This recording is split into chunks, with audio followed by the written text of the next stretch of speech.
ஓசூர் அருகே விமான நிலையம் அமைப்பதற்கான இடம் தேர்வு செய்யப்பட்டுவிட்டதாக தகவல் வெளியாகியுள்ளது. ஓராண்டுக்கு முன்பு அறிவிக்கப்பட்ட இந்த திட்டம் தற்போது கிருஷ்ணகிரி மாவட்டத்தின் பெரியகை பாகலூர் அருகே அமைய உள்ளதாக தெரிய வந்துள்ளது. கிருஷ்ணகிரி மாவட்ட வான்வெளியின் தடையற்ற மேற்பரப்பு குறித்து விரிவான ஆய்வுக்கு பிறகு இந்த முடிவு எடுக்கப்பட்டுள்ளது. பெரியகைக்கும் பாகலூருக்கும் இடையில் இந்த விமான நிலையம் அமைய உள்ளது. ஓசூரிலிருந்து பெரியகை 25 கிலோமீட்டர் தொலைவிலும் பாகலூர் சுமார் 12 கிலோமீட்டர் தொலைவிலும் உள்ளனர். இந்த குறிப்பிட்ட இடம் கர்நாடகாவில் உள்ள அத்திப்பள்ளியிலிருந்து சுமார் 19 கிலோமீட்டர் தொலைவில் உள்ளது.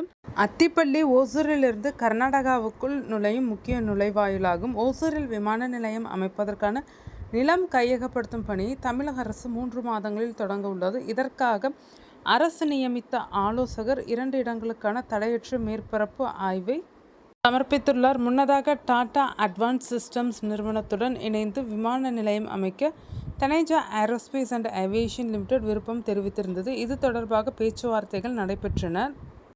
பெங்களூருவுக்கு 2வது விமான நிலையம் கட்ட கர்நாடக அரசு திட்டமிட்டுள்ளது. 3 இடங்கள் அதற்கு தேர்வு செய்யப்பட்டுள்ள நிலையில் தற்போது தமிழ்நாடு அரசும் இந்த முடிவை எடுத்துள்ளது. தனியாரால் இயக்கப்படும் Taneja aerospace and aviation limited விமான நிலையம் உள்ள பெலகொண்டாப்பள்ளியை விட பெரியகை பாகலூருக்கு OLS ஆய்வு சாதகமாக இருந்ததால் இந்த இடம் இறுதி செய்யப்பட்டது. பெரியகை பாகலூருக்கும் பெலகொண்டப்பள்ளிக்கும் இடையே சிறிய அளவிலான வேறுபாடுகளை ஆய்வு எடுத்துக்காட்டியது. எனினும் பெரியகை பாகலூரை சிறந்த இடம் என அரசு கருதியதால் அந்த இடத்தை தேர்ந்தெடுத்து திட்டத்தை முன்னெடுத்து செல்ல முடிவெடுத்து பெலகொண்டப்பள்ளியாக இருந்திருந்தால் TAAL நிறுவனத்துடன் ஒருங்கிணைந்து உடனடியாக பணிகளை தொடங்கியிருக்கலாம்.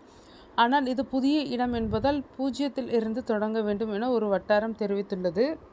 தேர்வு செய்யப்பட்ட இந்த இடம் Bengaluru satellite town ring road திட்டத்தின் தமிழ்நாட்டில் அமையவுள்ள பகுதிக்கு அருகிலேயே உள்ளது. தேசிய நெடுஞ்சாலை ஆணையத்தால் தற்போது கட்டப்பட்டு வரும் இந்த சாலை ஓசூரை பெங்களூரு மற்றும் பிற நகரங்களுக்கு அருகில் கொண்டு வரும்.